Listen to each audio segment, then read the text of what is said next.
Bonjour. Un petit peu de retard, désolé. Je vais vous parler un peu de computer vision. Alors, j'espère n'utiliser le terme IA qu'une seule fois pendant cette conférence. Euh, voilà, vous contrôlerez, vous ferez les.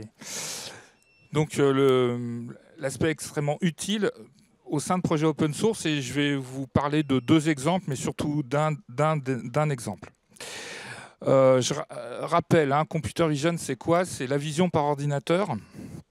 C'est un domaine où on va utiliser, on va simuler la capacité à comprendre une image par un ordinateur. Ça peut se faire sur des vidéos, sur des images fixes, sur plein de choses. Les tâches qui se font en computer vision, il y a différentes tâches possibles. Il y a la détection d'objets au sein d'une image. Il y a le classement d'images, c'est-à-dire j'ai juste un objet pris en photo et c'est quoi cet objet? Voilà. Ensuite, il y a la segmentation, c'est-à-dire retrouver des zones dans une image. Telle zone correspond à telle chose, telle zone correspond à telle chose. Donc là, en fait, c'est chaque pixel, on va essayer de déterminer ce que c'est. C'est une personne, c'est un bâtiment, c'est, je sais pas, de la route. Je vais vous parler beaucoup de route, donc c'est pour ça que je parle de ça. L'estimation de distance, c'est un truc aussi assez intéressant. C'est j'ai une photo 2D et je vais essayer d'estimer la distance des objets dans la photo. Donc ça, c'est un autre domaine qui existe. Et puis il y a l'analyse de pose. C'est là, typiquement, quand on a des personnes, des corps humains, c'est pouvoir déterminer comment sont organisés les membres de cette personne. Et du coup, dans une image, on va pouvoir déterminer si une personne est en train de marcher, si elle est assise, si elle est en mouvement ou pas, etc. Dans une vidéo. Voilà. Moi, j'ai essentiellement utilisé deux techniques, la détection et la classification. Donc la détection, on cherche un objet dans une image. La classification, c'est donc typiquement vous avez ça là.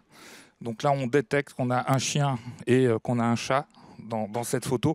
Et là, c'est quoi? Ça, c'est un chien ou un chat? C'est un chat, d'accord.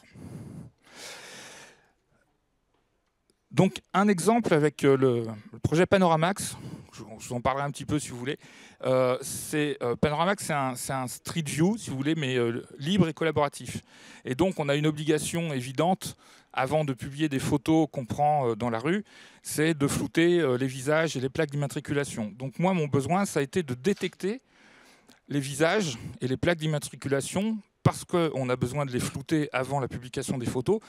Mais on en a profité aussi pour détecter les panneaux de signalisation, parce que c'est quand même des objets extrêmement utiles pour mettre à jour des bases de données géographiques. On s'est dit, tant qu'à détecter des visages et des plaques, ça ne coûte pas plus cher de détecter une troisième classe d'objets, on va en profiter.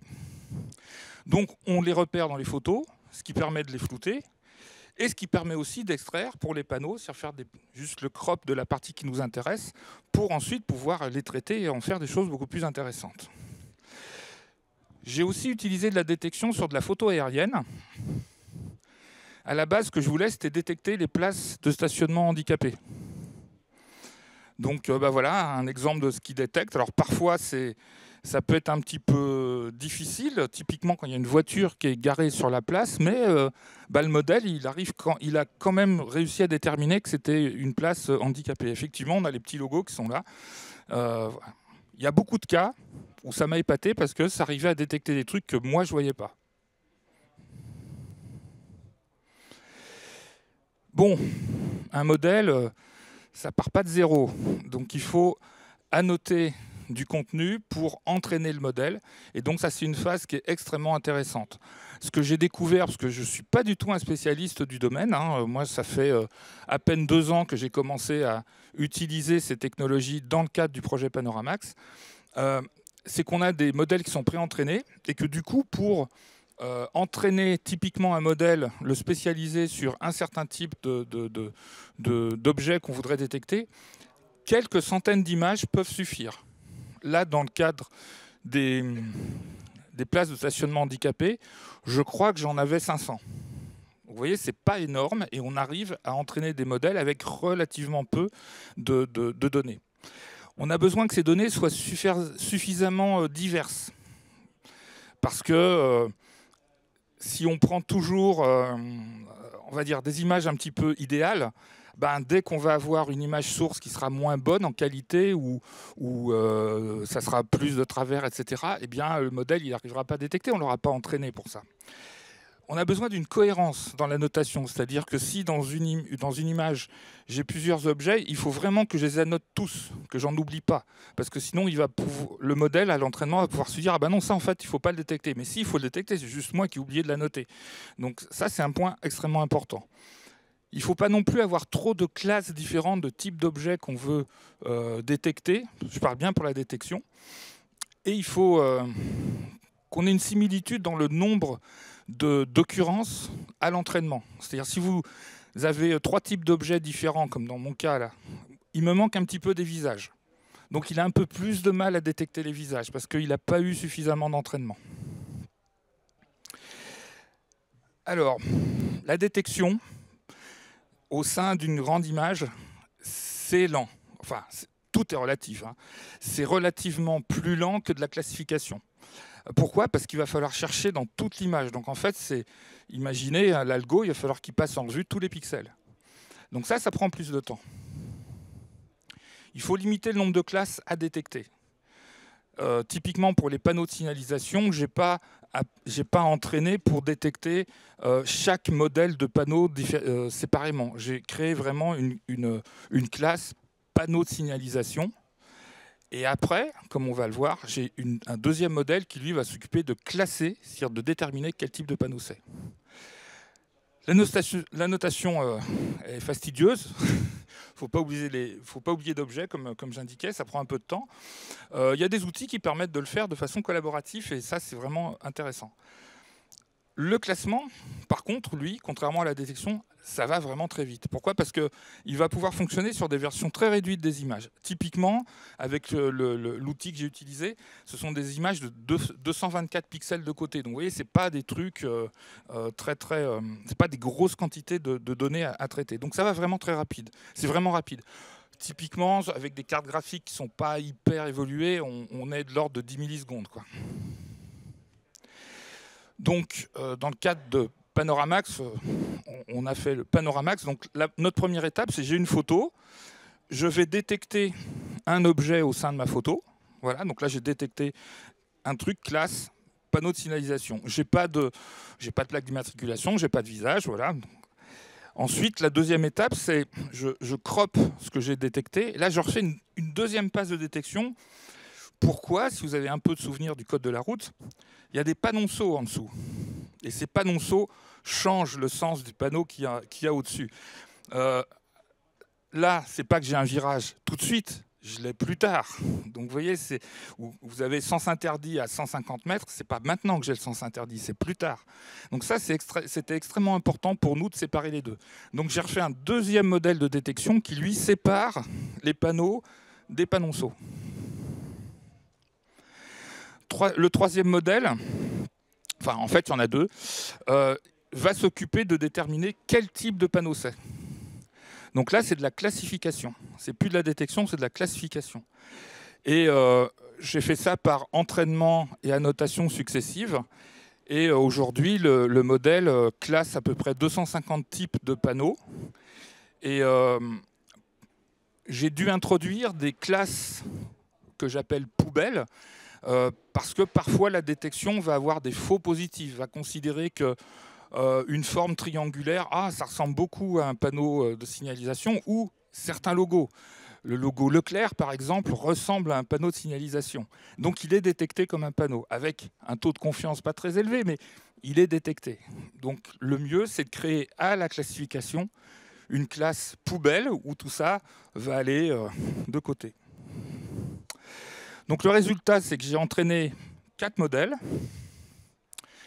Je n'ai pas fait ça avec des ressources délirantes, j'ai fait ça avec mon laptop. Donc vous voyez, c'est relativement accessible. On n'a pas besoin d'énormes ressources pour faire ce genre de choses.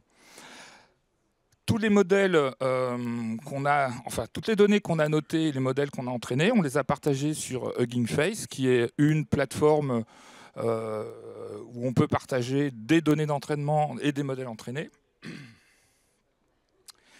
Et toutes les données qu'on a pu extraire des photos qu'il y a dans Panoramax. Panoramax, aujourd'hui, c'est 40 millions de photos essentiellement sur le territoire français. Donc on les a tous passées à ces modèles de détection et de classification. Et donc on a pu extraire un jeu de données qu'on a publié sur data.gouv.fr, donc qui est en open data, avec 3,7 millions de panneaux de signalisation qui sont dedans, qui sont géolocalisés. Alors dans les données à noter qu'on a publiées, il y a un jeu de données qu'on n'a pas publié, c'est celui pour les détections des visages et des plaques, parce qu'il est évidemment pas flouté, pas anonymisé. Donc, il aurait fallu qu'on demande l'autorisation à chaque personne figurant sur ces photos ou à chaque propriétaire d'un véhicule pour faire la publication. Donc, les outils que j'ai utilisés, pour la notation, j'ai utilisé un outil qui s'appelle Label Studio. C'est un outil qui est écrit en Python. C'est une interface web qui permet de faire de la notation sur des images, du texte, du son, enfin qui est assez touffu. Donc moi j'ai utilisé vraiment assez peu de choses dedans qui étaient la notation pour de la détection dans des images. Et toute la partie computer vision, là j'ai utilisé un outil qui s'appelle YOLO. YOLO, ça veut dire You Only Look Once, parce qu'ils ont un algorithme. Il y a plein d'algorithmes différents en computer vision. Et eux, ils ont mis au point un algorithme qui permet d'analyser l'image en une passe. Donc, ça explique sa rapidité. Donc, YOLO permet vraiment assez facilement de faire ces entraînements de données, d'avoir des tâches qui permettent de valider, c'est-à-dire que quand on va entraîner un modèle, il faut voir un peu quelle est sa pertinence. Est-ce qu'il est efficace ou bien est-ce qu'il se trompe trop souvent? Donc ça permet d'évaluer tout ça. Et puis de faire après la phase de prédiction. C'est-à-dire j'utilise le modèle sur des images qu'il n'a jamais vues pour pouvoir faire mes détections, mes classements. Donc il y a des modèles qui sont pré-entraînés, qui sont disponibles avec YOLO. C'est ça surtout qui est intéressant et qui fait qu'on n'a pas besoin de ressources délirantes parce qu'en fait, le gros du travail a été fait en amont. Et nous, on n'a plus qu'à faire la spécialisation, ce qu'on appelle aussi le fine-tuning, pour dire, bah, voilà, en gros, les modèles préentraînés savent reconnaître plus ou moins des formes, etc., etc. Et là, on va juste les spécialiser sur, bah, moi, ce que je veux reconnaître, c'est les trucs qui ressemblent à ça. Voilà. Il y a des modèles qui sont adaptés à chaque tâche que je vous ai indiquée. Et avec différentes tailles de modèles, c'est-à-dire qu'ils ont été entraînés avec plus ou moins de données et du coup ça vous donne des modèles au final qui sont plus ou moins gros et en fonction des capacités de vos GPU ou de votre CPU, si vous n'utilisez pas de GPU, bah vous allez utiliser un modèle plus ou moins gros. Évidemment, les modèles les plus gros sont les modèles les mieux entraînés qui donnent les meilleurs résultats. Un point important. La traçabilité des sources. Alors, j'avais indiqué les licences des logiciels, mais les modèles ont été entraînés sur quoi? Donc, on peut vérifier, YOLO a été entraîné sur des données du dataset Coco. Et le dataset Coco, il est en licence CC BY. Donc, voilà, il faut vraiment être clean hein, quand on est à l'open source experience. Il faut aussi vérifier que les données qui ont été utilisées pour entraîner les modèles ne vont pas, un jour ou l'autre, nous causer un retour de flamme ou un problème. Ça, c'est vraiment un point important. Donc, les entraînements de YOLO sont faits sur des jeux de 300 000 images. Donc, vous voyez, on n'est pas dans les quelques centaines dont je vous parlais tout à l'heure. Alors, si vous voulez en voir un peu plus, on a toute la détection là, que je vous ai expliquée. On a fait un petit tuto qui permet de refaire la même chose pour détecter d'autres types d'objets sur des photos de Panoramax.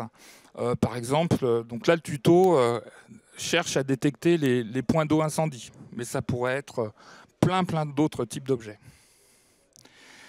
Et donc, avec les différentes étapes, sélectionner les photos, annoter les photos, entraîner le modèle, détecter sur d'autres photos, etc., etc. Voilà, je suis disponible pour vos questions.